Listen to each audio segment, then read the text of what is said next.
Welcome back to the Beat the Offen Path podcast. I'm your host, Ross Palmer. On this show, we showcase unusual success stories because unusual times call for unusual success stories. Today, my guest is Isabel Galupo, a successful TV writer here in Hollywood. She's worked on iconic Nickelodeon properties like Dora the Explorer, The Fairly OddParents, SpongeBob SquarePants, Rise of the Teenage Mutant Ninja Turtles, and so many more, and she is currently employed by Nickelodeon. She's had a great career in the world of children's TV, and more importantly, she has a real mission behind the work that she does that I just find to be so inspiring. So if you are interested in doing creative work or working with children or adding messages and meaning to places that might not have those messages and meaning, then today's episode is really for you. So I'm extremely pleased to announce today's guest, Isabel Galupo. Okay, Isabel, thank you for joining me. How are you today? I'm good. Hello from the other side of the wall. That's right. Isabel is my neighbor, and like most people in Hollywood, she is an acclaimed TV writer. Just kidding. But we do happen to live in the same building, but thanks to quarantine, we're on the other side of a wall. So we're doing Zoom anyways. But I've thought that you have a very interesting story for some time now, and I think it's a story worth sharing for a variety of reasons. So why don't you give me the mini version of your professional background? Sure. Do you want like origin story? Do you want like a TLDR of what I actually do now? Somewhere in between. Maybe start with the TLDR of what you actually do now, and then as much of the origin story as you feel is relevant. Okay, great. So like you mentioned, I am a TV writer. I wouldn't say I'm acclaimed just yet. I've been writing full-time for only a little over a year now. And I've been freelancing for about a year before that. And I've worked I'm a children's animation TV writer. So I've worked in children's animation since I graduated college in 2014, so almost 6 years now. And I kind of, I think this is true of TV writing in all genres, in all age groups, is that the jobs are pretty hard to get. It's a lot of people vying for very few positions. And so I kind of did what was recommended to me by professors and other people in the industry often was, I kind of came in through production.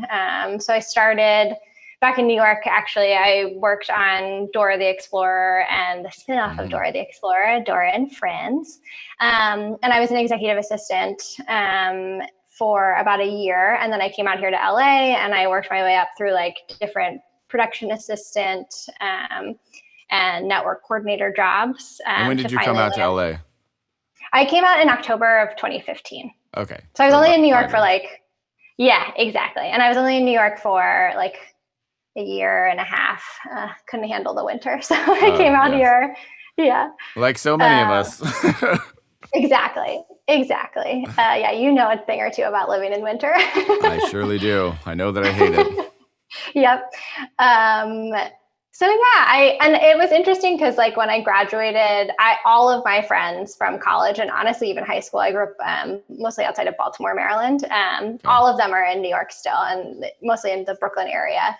And I had just this huge network of support and just like this big, just like happy, like on paper, everything was great. Like I was living with my two best friends. It was like Sex in the City. We were like, oh my God, we're adults now. And I was just miserable. Like I just hated New York. It was, it was just one of those things where I really had to, and this I think has been something that has come up over and over again in my career is like, everything looking good on paper and me being like, this is not right. This does not fit in with what my goals or values are. And like really having to like, I'm someone who's very influenced by like external validation or external criticism. And so I've had to at different points in my life be like, you have to shut out what other people are saying or thinking. And really focus on what is important to you. Yeah, nobody ever says anything negative to me or about me, so I don't know that at all. Well, I live in a bubble of total Zen peace. Followers? What are they? Who cares? Right? No big deal. Money?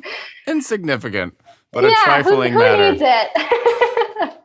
So, Yeah, okay. well, I don't know if you feel this way though. Like, I mean, a big thing that like family is like the biggest one that I always feel like, even if my family is like totally supportive, I'm always like, I'm not doing enough. Like, I feel like people are still criticizing me, even if there's actually no criticism. So maybe it's also me just like inventing that in my mind to make things harder for myself. I think that's also both in New York and in LA pastime.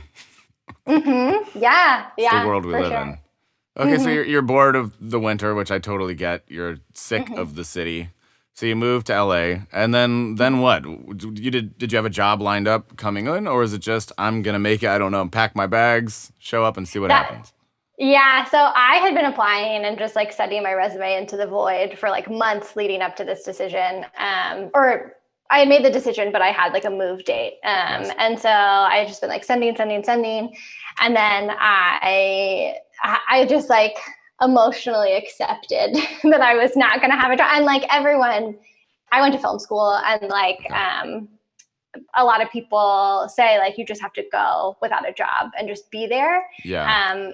Which is interesting because I coming from New York, I think especially was interesting because I was like, well, I have an industry job in New York. They're definitely fewer than what they are out here, but it's possible. And all of my friends who still live in New York, who I met on Dora, they're all having like thriving careers in TV in New York. So like it was kind of one of those things where I was like, I kind of in the back of my head was like, well, I know that I don't necessarily. It took a lot of pressure off, honestly, of just being like, just get there and then also put on a little bit more pressure because that is like my way. there's a short fuse. How many months right. can you go on paying the exorbitant bills, the rent, eating food? I mean, the costs here are insane. Totally. Compared to anywhere. Well, not New York, but anywhere else in America. Well, that's the thing is like and I was like, I mean, I remember when I had the great fortune of staying with some family friends for the first couple months that I was out here just to get on my feet. And they didn't charge me, and shout out to the Heislers. I love them.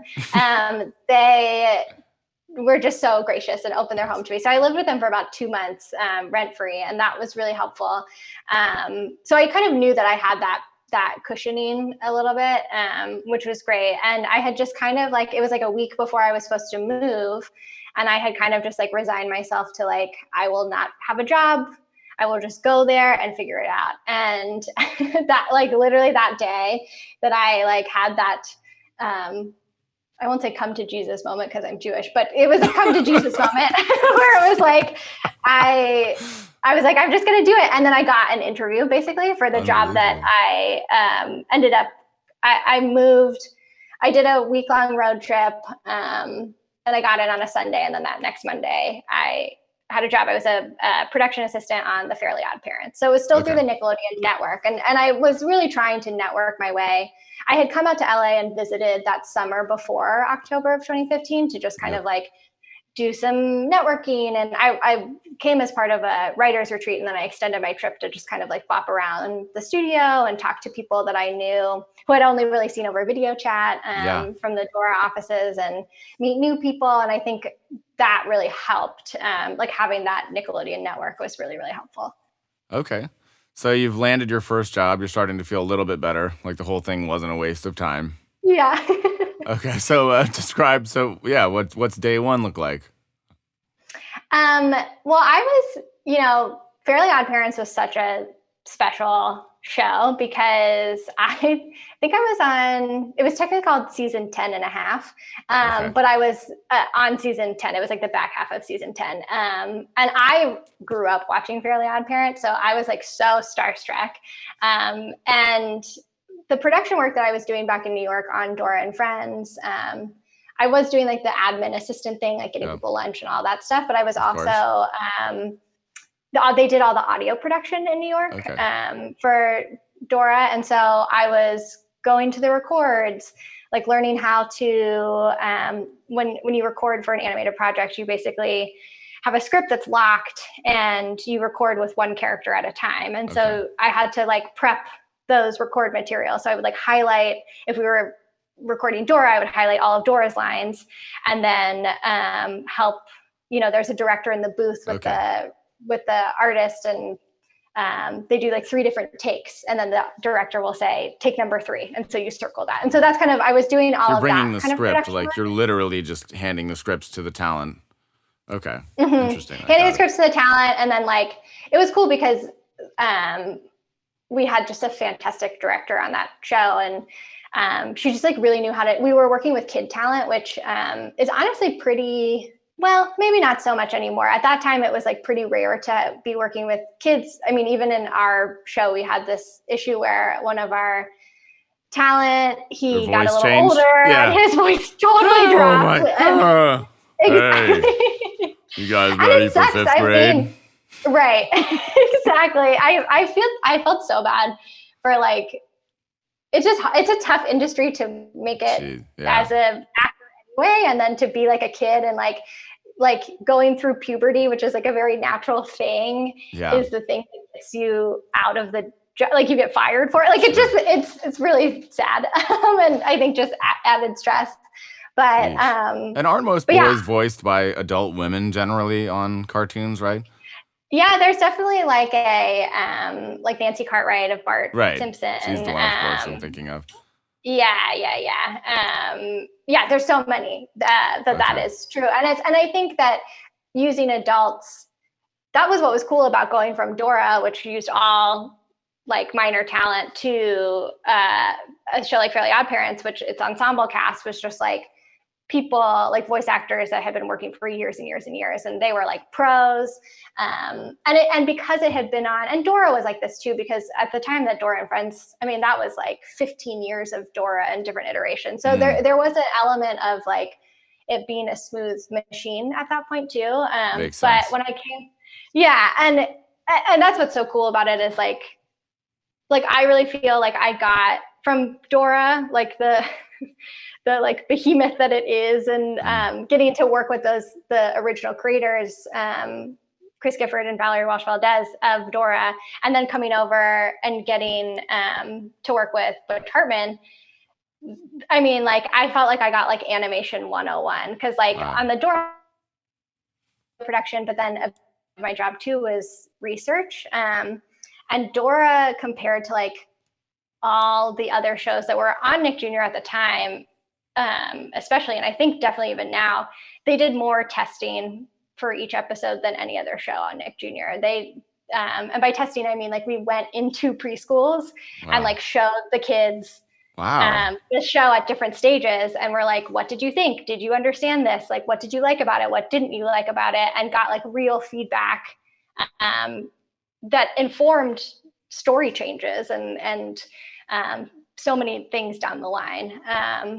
And that way of testing, like we got to test, this is a fun fact about animation production that I didn't know until I started working in it, is that typically on a preschool show, before you even have storyboard artists who like make it's essentially like what a flip book is, right? Like those like different storyboard panels that then get cut into a movie. Before that process even happens, there's a team of artists called storybook artists who make like a physical storybook that we would read to. I wouldn't read it, but a person on the team would read it to the kids. And the cool thing about the storybooks was that it was like they were made to be interactive, and like so like you would have like the characters, if you had like a background of like a beach, for example, the episode was set on the beach, and you had all these... the sun? Right, yeah, exactly. La Playa. Exactly. And behind me. Wow, someone has watched Dora. Yeah. El Sol. Exactly. But like, for example, so if it was El Sol was the thing to learn, and the kids just like weren't getting it in storybook, the sun, the actual graphic of the sun on the storybook would be on a piece of tape, and we'd just be like, okay, fuck it, no sun. We just rip it off and be like, we're doing a different story. Nice. So like it was, we were able to be flexible in that way. And it just this really is standard procedure for every episode? every episode is being tested in advance. Interesting. I did not know that. Yeah. And so again, Dora was like from my understanding, and it could be different now.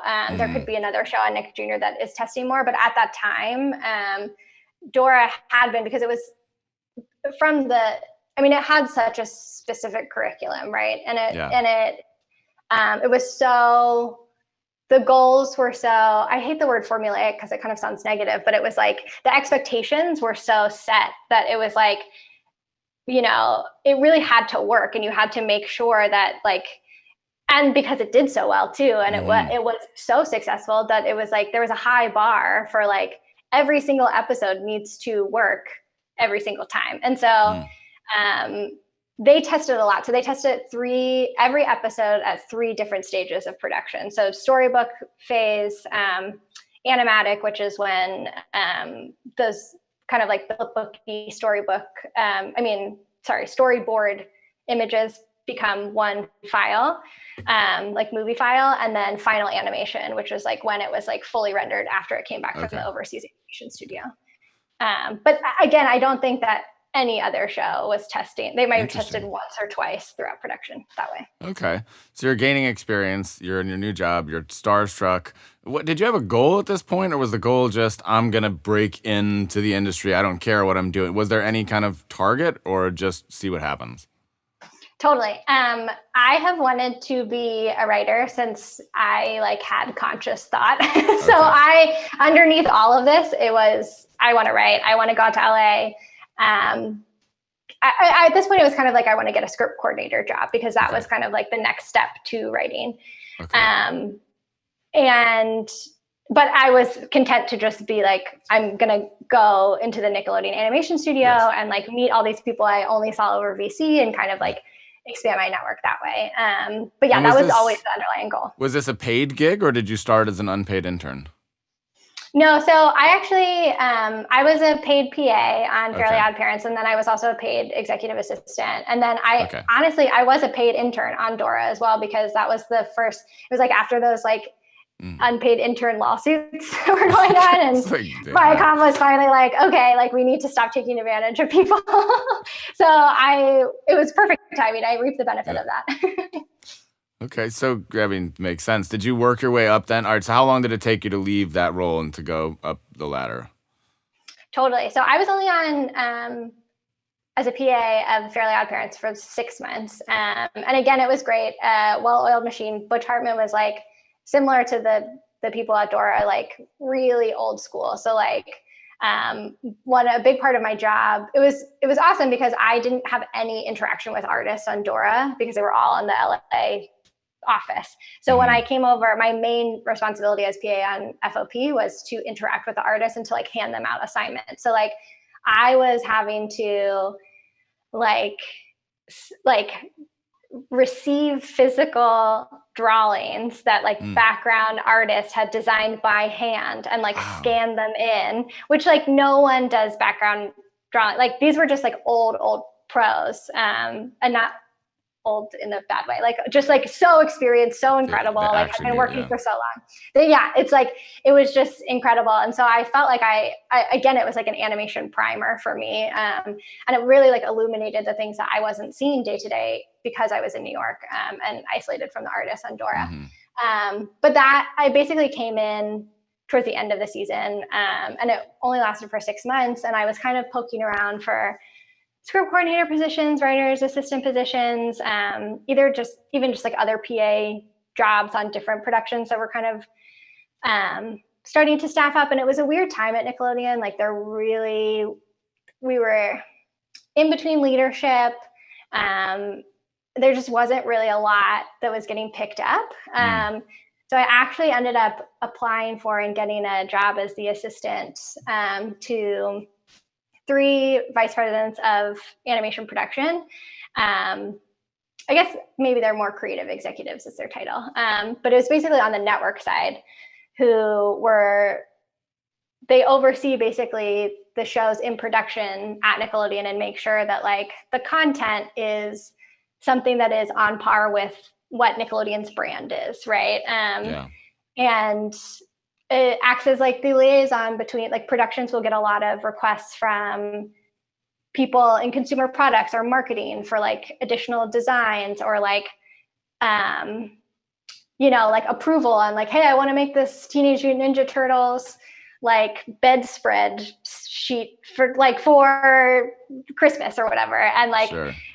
we were the department that basically, instead of bugging the current showrunners of the current Turtle show because they're like literally making an entire show, we were the ones who were like, okay, like Leonardo, his sword is this color blue, not this color, like whatever. Like we had to be the ones who were kind of like policing that stuff. That is the wrong kind of pizza. Yeah, exactly. You idiot. Yeah, a big thing was.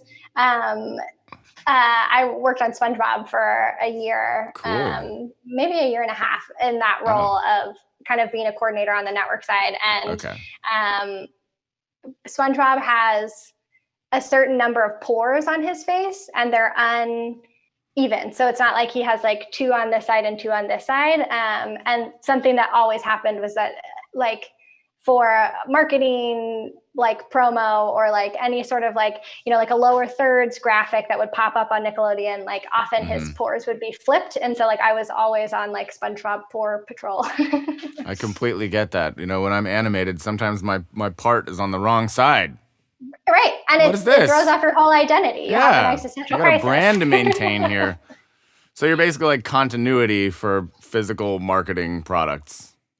Marketing and other things. It was, I mean, that was part of the job. And then the other part was like, we were reading premises, outlines, scripts, which is what I love because again, when I interviewed for this position, and I ended up being in that department for like 2.5 years, and I went from assistant to coordinator.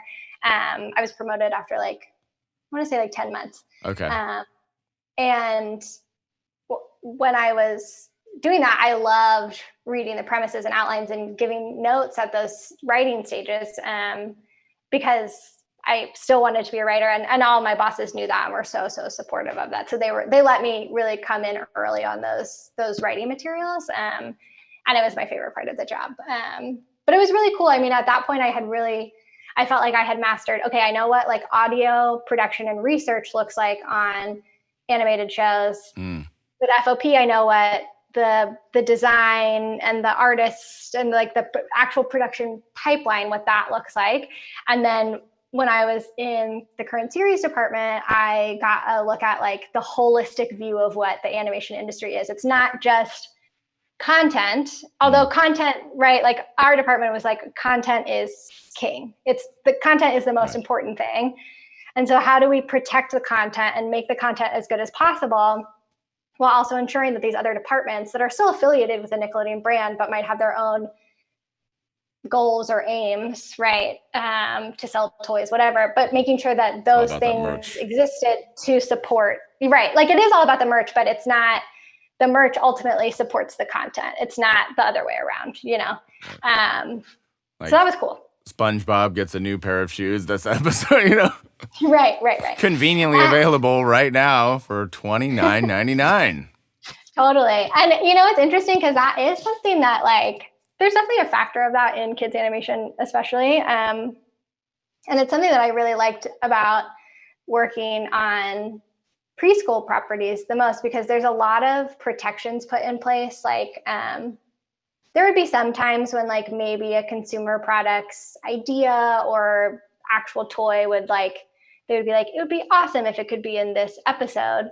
But the good thing about preschool content is that like, if we had a show, like an episode about like a Dora hair bow or something like that, we couldn't, there's literal laws against like showing advertisements for that Dora hair bow in tandem with that episode where Dora has the hair bow, or even any Dora episode, honestly, because they acknowledge that the audience is right, and the audience is so vulnerable to that suggestion, and so that was a piece of preschool that in general I love preschool content, because there's just more protections put in place to be like, okay, what are we actually doing to service the kids who are watching this, instead of like what we need as a company. And it's not to say that people aren't thinking that about 6 to 11 properties at all. There's Right. a lot of intention and thought behind kind of that. Seems like there's almost like an inherent conflict of interest, right? It's like our money machine is selling stuff, but we can't do it, right? We can't advertise. Do you feel that how do you feel about that ethically? Is that, or you just don't think about it, just collect your check and do your work? Honestly, it's interesting because I also think like it's definitely conflicting, and that's why I really did love. I'm currently writing on a 6 to 11 show, but I previously was on a preschool show, and there's just a lot more thought, even just like cognitively, what can our audience understand at this point? Whereas I think we take for granted a lot in 6 to 11 that I think we kind of are just like, well, kids 6 to 11, their brains are fully developed, which is so not true, like at all. I don't think like our brain fully develops until like our late teens or I'm still working on it. I'm in my mid-30s and I got at least a decade to go. Right? I mean, that's how I feel too. And so I think that there's certainly people who are making content for 6 to 11, for kids age 6 to 11 that are very thoughtful and intentional and are thinking about kind of like what is best for these kids. But with preschool, it's a little bit more baked in. There's like a little bit more of a structure in place for network executives, story editors, showrunners to kind of be like, okay, let's take a step back and think like, is this a joke that a 4-year-old will find funny, or is it something that we as, adults in the writing room think is funny, and we need to think about the kids more. So, and I also think it's the consideration of like the money machine, that kind of conflict of interest that you're talking about is, I think if you feel good about the content, I always feel good about the other stuff that's going, because as long as the content is protected and doing something good that you believe in, I think that the money realities are just things that we all have to inherently think about in a capitalistic white supremacist society. So like, right. But it's also weird because I think that some of those concerns are going away with like, there's big studios who have been studios who have only made shows for their own networks, right? Like a Nickelodeon is a perfect example of like, they're an animation studio who is making content solely for their channels. But that's just not how content is being sold and distributed anymore with things like Netflix and Hulu and Amazon. Like of course. So that kind of like, and Netflix right now isn't really in the business of like merchandising or theme parks or any of that stuff. So wait till they turn it on. I know, right? They're going to turn on Netflix that tap, too. They just raised the price by $1. It's a sign of things to come. I know. They know. They're like, oh, we need to make another $1 billion. Dink. One notch up. Right. And no one's going to say no because we're all so fucking bored in our houses. We're like, yes, we'll pay you anything.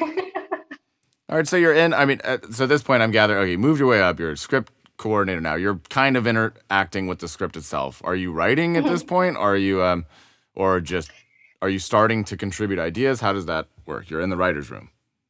Yeah, so I got in the writer's room as a script coordinator. I want to say it was fall of 2018. Okay. I was a script coordinator on a Nickelodeon show called The Casa Grandes for about 7 months. Okay. And I got that job directly because of my work in the current series program and department, and they knew that I wanted to be a writer, and so they helped me make those connections. I kind of shadowed some. I had relationships with other script coordinators and story editors and writers in the studio just because of what I was doing in the current series department. So I was able to get that interview, and I got it, and it was interesting, and it was really great. It was a big adjustment from going from kind of like receiving, because in the current series department, we would receive premises, outline scripts, fully polished. They had given it to us. And now I was kind of it was very exciting, but it was very different because I was like, it's just like full of possibility, right? It's like a literal blank page. And I got to kind of see that kind of process of like, what does it mean to come up with a story from scratch.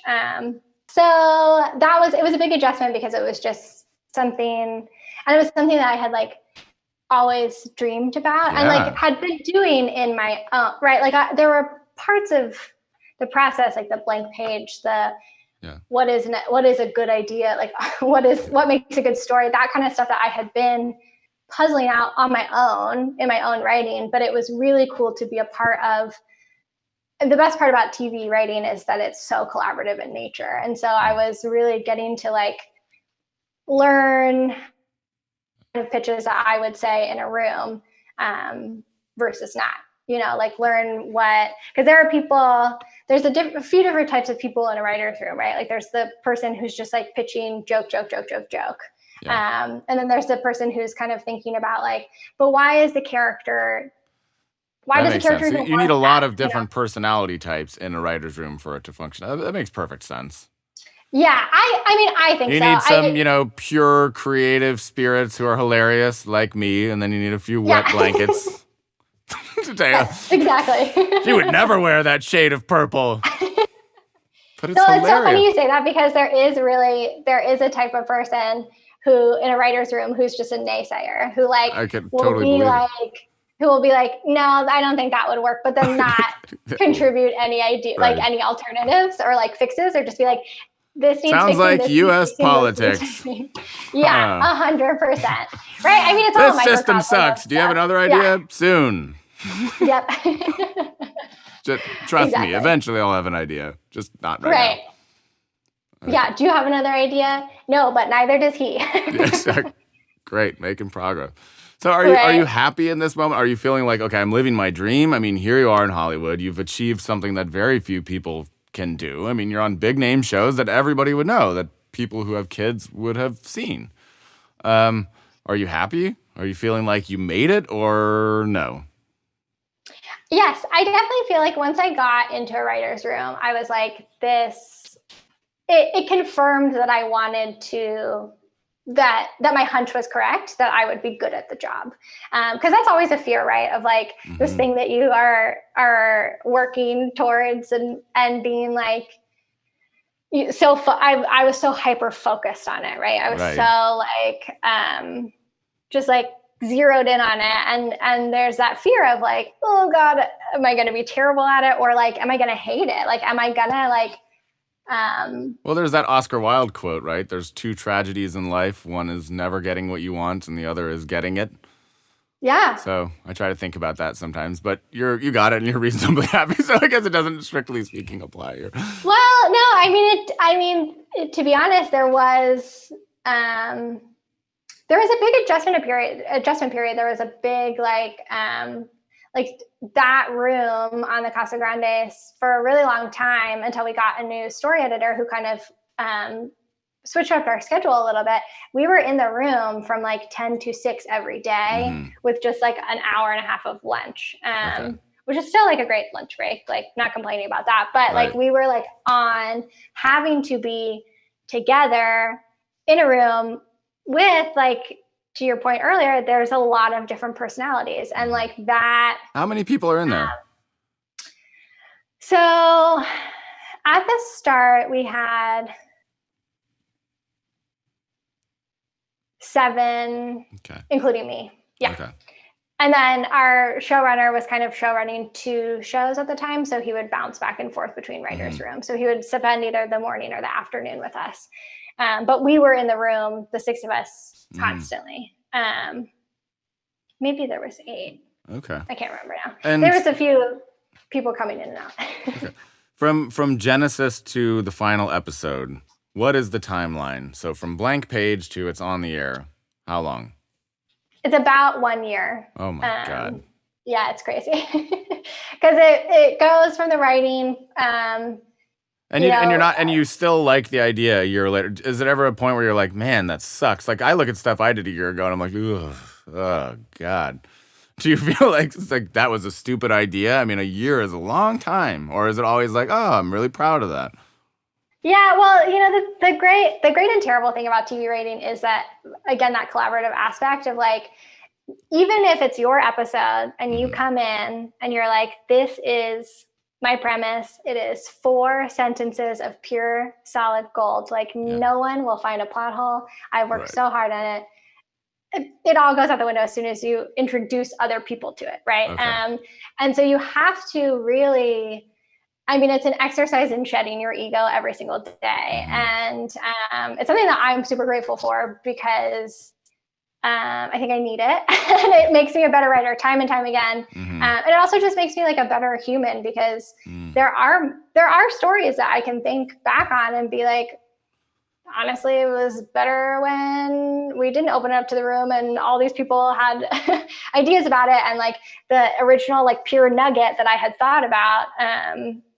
Cause like, I think something that I really bring to the table in writing is like, writing like emotional, heart-centered stories. And so I always, when I think of a story, I try to think of like, what is like a really tender, like relatable thing to a kid that like I wish I had seen, you know, as a kid too, of like something a little bit more real than what we're used to seeing in cartoons, especially that's just like slapstick. Like what are those kinds of, you know, things? And so that's where I'm coming out whenever I'm coming up with a story. And then because it is for kids, like you need jokes, you need comedy, you need these other, and you need structure, right? Depending on what show you're on. The Casa Grandes was like a very specific structure.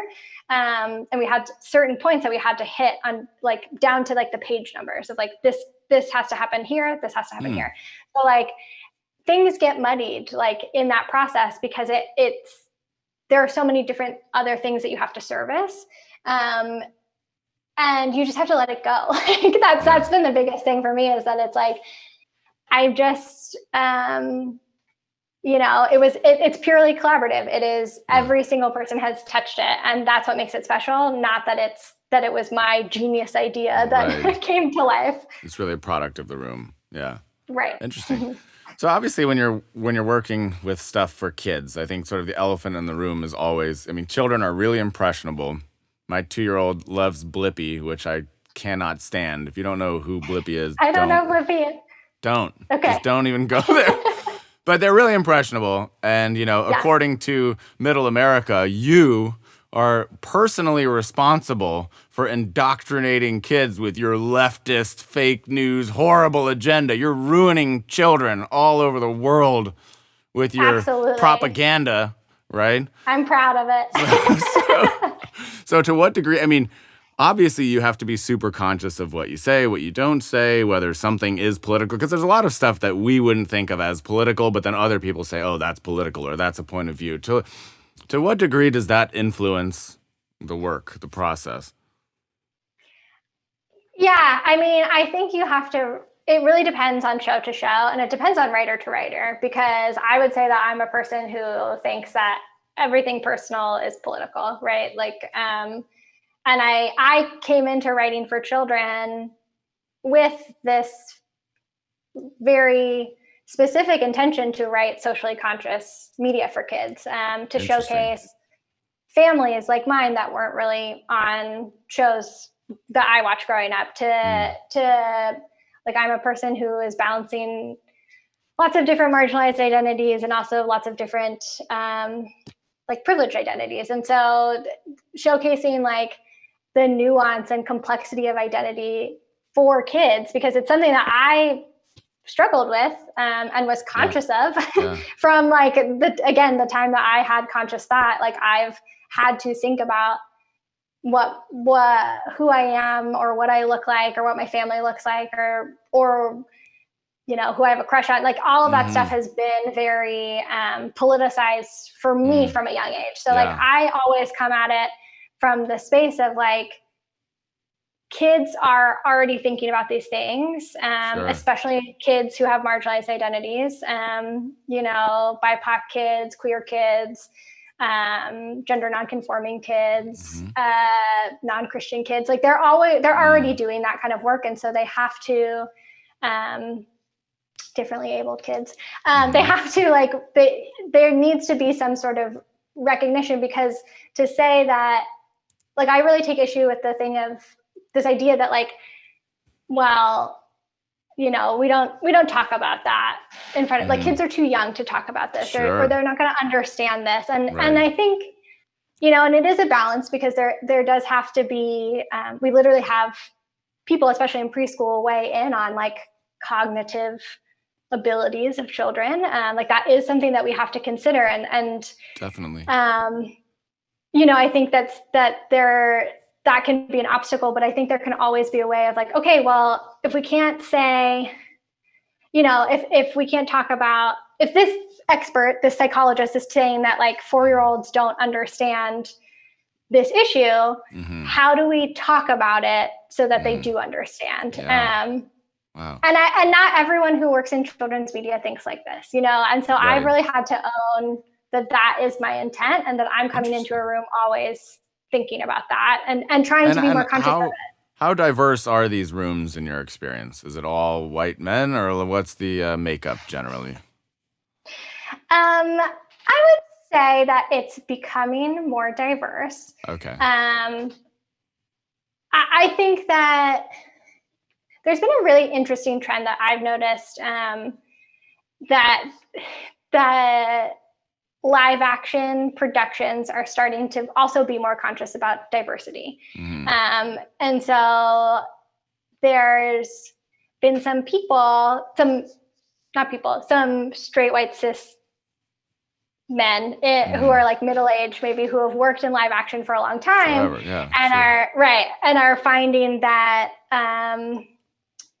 there are just like any networks or showrunners that they've been working with in the past are maybe focusing on more diverse stories, and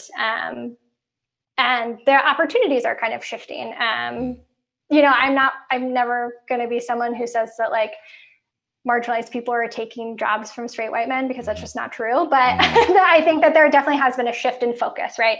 And so I think that there's been, and I also think that like live action jobs seem hard as fuck. They seem really intense. Like the hours are really long. I think a lot of people see animation work as really desirable because we have like pretty set 10 to 6, 10 to 7 jobs. And there's no like last minute running around. It sounds like it's a well-oiled machine, at least. Right. I mean, you can have, right. And you will have inevitably weeks that are more frantic than others if you're up against a deadline or whatever, but like you will be able to anticipate those weeks like months in advance. So like it's perfect for people too who like have families or young kids. Like it's a really good job for work-life balance in a way that like live action sometimes isn't. Like I think and the trade-off, right, is that like people who write live action shows or just are on set on live action shows, they have a hiatus typically between seasons, and animation doesn't. You usually just roll right into the next season. So there's more stability and more job security, but not as many breaks. So anyway, I think there's been, what I've seen, there's been a little bit of a trend of maybe some more, a little bit like bitter or like frustrated straight white cis men who are middle-aged, who have been accustomed to working in live action rooms, suddenly finding different opportunities or not as many opportunities and coming over to animation, which is like never a problem, right? Like we love new voices. I think there's something in animation for everyone. But there's this trend of people like that coming over and having like a kind of looking down on animation because like we don't get paid as much as live action writers. I think especially if someone is writing for kids, a lot of people look down on people who write for children. You must be it's stupid. a really right, exactly. Like it's like you're dumbing yourself down or writing dumb content, which is, in my opinion, very disrespectful to both the people who are writing it, but also to children. Right. Because I agree with that. Children are our future. Children are much smarter. They don't get enough credit for how smart they are. Yes. Yeah. Generally. And I'm sure you see that with Zuko all the time. Absolutely. Just the things they pick up on and it's remarkable. Yeah. And so that's, I think, been a trend of that's really unfortunate because it puts you in a position, if you're someone like me who's so passionate about what I do and why I do it, it puts me in the immediate defensive of being like, this project is worthy of something, like you should give a shit about it. And then I also think that as like a mixed race queer female, like who's never afraid to speak their mind in a writing room, like that message is maybe poorly received sometimes because there's already those dynamics at play. And that I've definitely experienced that. And it just sucks because at the end of the day, it just creates drama. Yeah. And I'm like, I just want to be focusing on writing the best show ever. And I can't because I have to explain to this like privileged man that like he's lucky to be here and he should be like, you know, not taking this for granted and like giving a shit about it. And that is frustrating. That makes perfect sense. So obviously, well, we'll switch gears in just a second. I have one question for you. So about animation. So, I mean, a lot of our definition of things is changing day by day. Like our whole culture is moving, hopefully in some positive directions, but also in some really bad directions at the same time. A little bit of both. You know, normally when things change, I think, okay, that totally makes sense. But one of the ones that kind of rocked my world personally that changed was the cancellation of the voicing of Apu from The Simpsons. Because I grew up with The Simpsons and I love The Simpsons. I mean, I saw Aziz Ansari's thing on Master of None. Like, I totally get it. I completely get the perspective of Indian, but like, I also just loved that character. And when they announced, like, okay, this is not happening anymore. That was one of the very few times when I thought, like, oh, that's a bummer, because like I'm gonna miss that guy. Right. You know, what do you feel about that? Do you feel that's the right call? Do you feel that's an overreaction? I think it's the right call. And I think that I think there's room to make space for like people who, like you, who feel a affinity for a character, who grew up with a character, right? And also be like, the entire time that you were maybe enjoying this character, other people brought pain to other really people, by right? it, perhaps, yeah. And so I think that there's a way to make space for both of that, and then also just kind of, I think we're just in a time where and I'm not as familiar with this specific case too. Like, I don't know, like if there had been people protesting, like this voice actor or the use of this voice actor rather for years. Like, I'm not really plugged into that. I guess I'm not super familiar with it. I think he was just one of the examples of this is how Indian people have been portrayed, right? You know, which has been a problem, but and I think, that kind of stuff is, or that knowledge,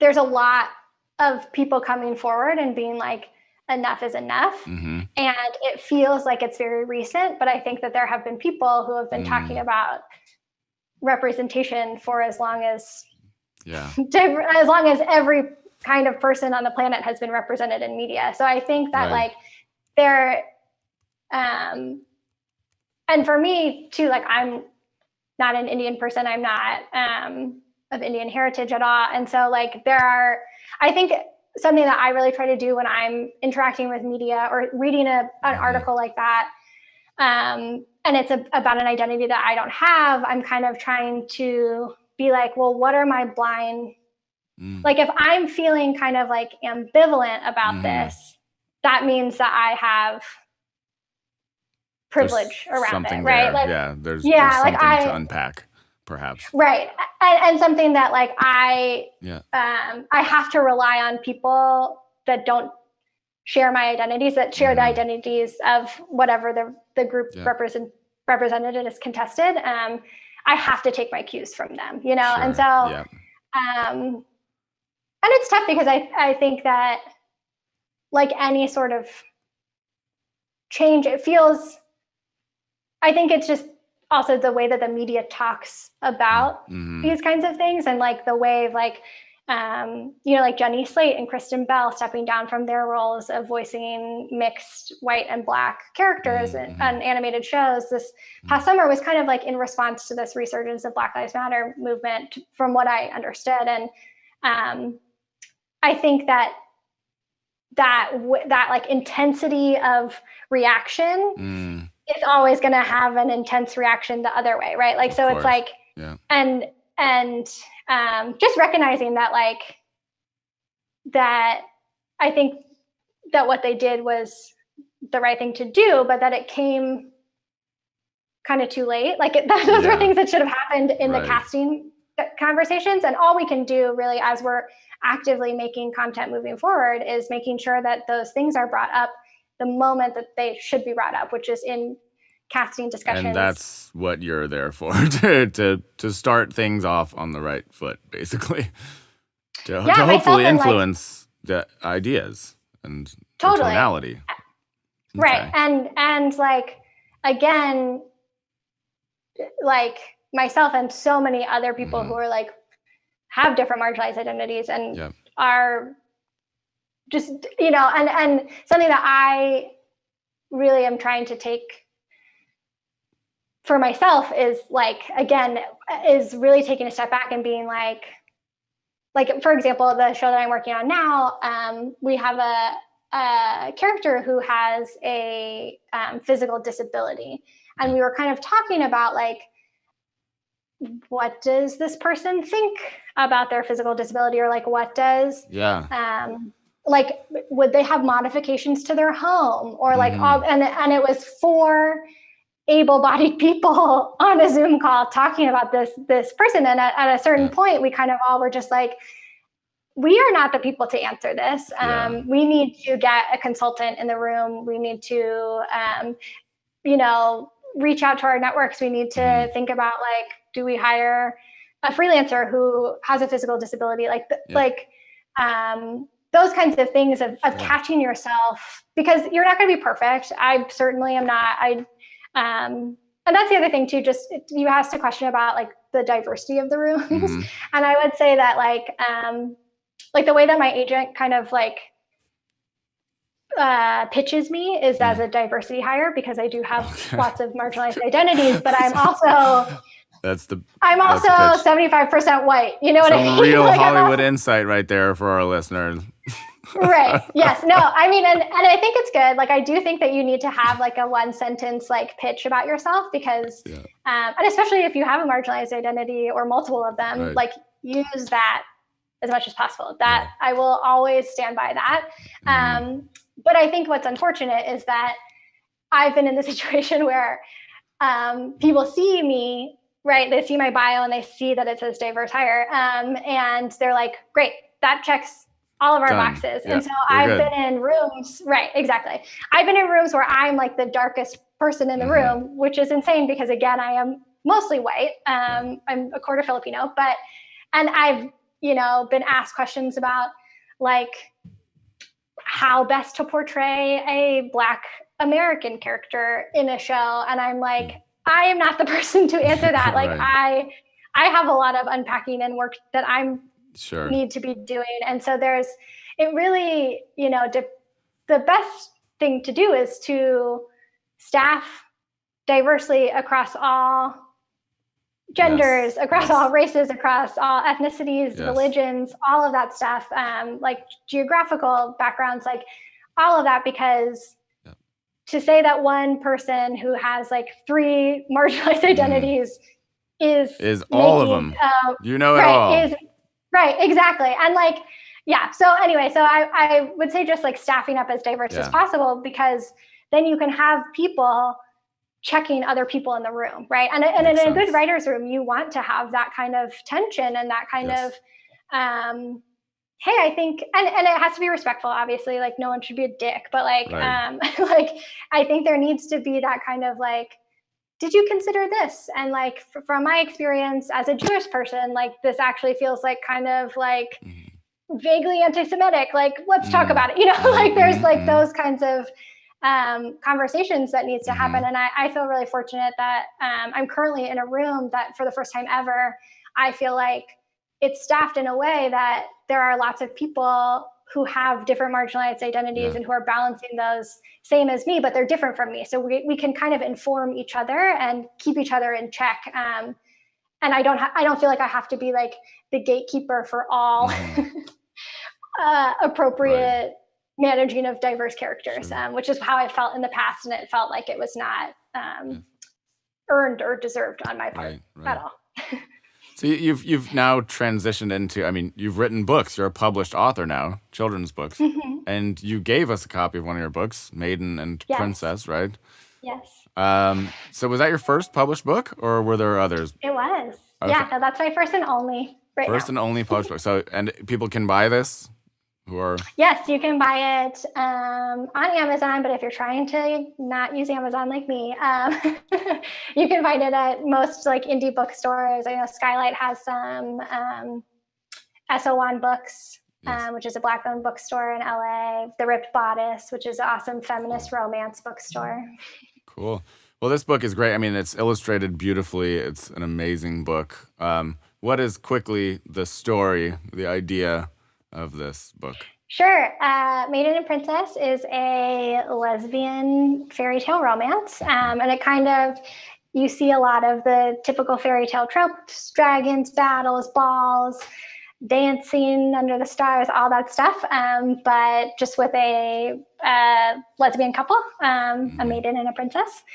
And yeah, it was super fun to write. I had a co-author, Daniel Hack, who he actually the previous year published a book called Prince and Knight, of kind of the same idea of kind of subverting some of those like very familiar fairy tale tropes, but with two men at the romantic core. Yeah. And he really wanted to write kind of like a spiritual sequel of sorts, and he brought me on board in a really awesome way, because he was kind of like, I want to write this book about two queer women, but like, I'm not a queer woman. So like, I need a queer woman to help me. And I thought that was really cool of him. That's awesome. Yeah, it's a great book. Anybody out there, go pick it up. Go buy yourself a copy. You're going to love it.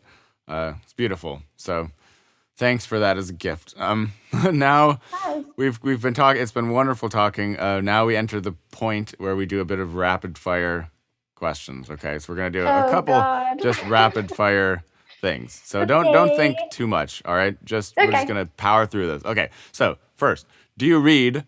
If so, how much per week? And do you read for pleasure or for self-improvement? Oh, yes, I read. I would say I read like maybe 20 minutes to an hour a day. And I almost always read for pleasure. I'm really into fiction of all kinds, but especially like fantasy and sci-fi, YA stuff. Okay, got it. All right, what is your best tip for people out there who may be considering becoming a TV writer or who may want to follow in your footsteps?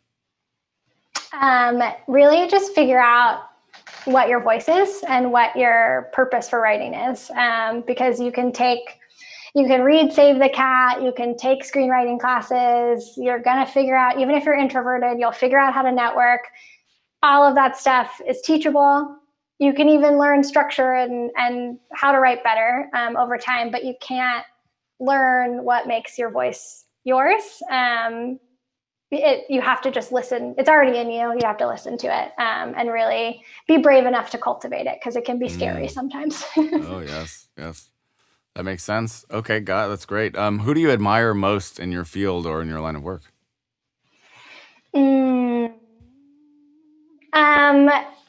Probably Shonda Rhimes.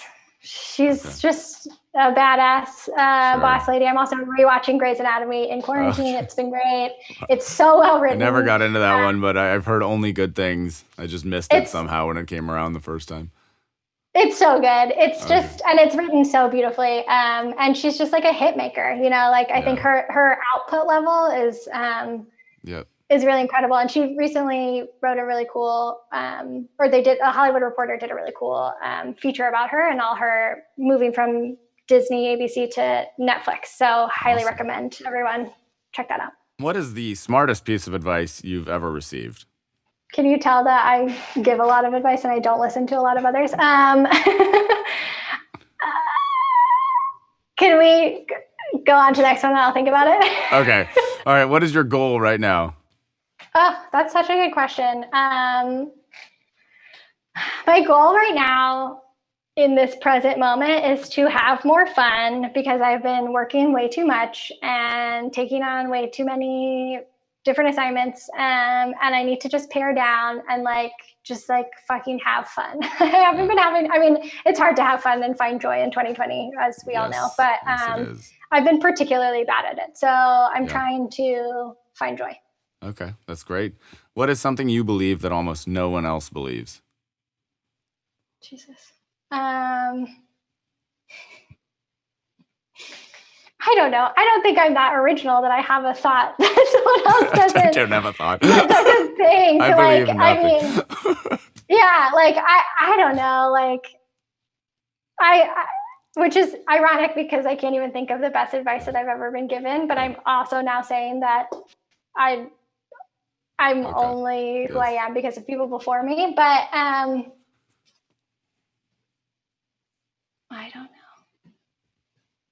don't know. Okay. All right, we'll skip. Where have you gone against conventional wisdom in your career? Oh, constantly. I leave jobs often. I think as soon as I start feeling too comfortable, I leave a job, which I think a lot of people would say, no, stay for the comfort, stay for the security. I'm allergic to comfort and security. Yeah, when I moved to LA, everyone was like, what the fuck are you thinking? You know no one there besides your family, friends. You don't have a job. You whatever. And then I was like, no, I just have to do it. I just knew it. So I try to trust my gut and intuition in those moments. Sounds good. All right, and the last one, who do you think has the most unusual success story that you know personally? My old boss, Jennifer Skelly, has just had 47 careers. She's just one of those incredible people who just reinvent herself all the time. She's an actress, a teacher, a scientist. She's been in multiple different degree programs. Now she's a showrunner of a preschool television show. And she just she's the best person to have in a room because she's had so much life experience.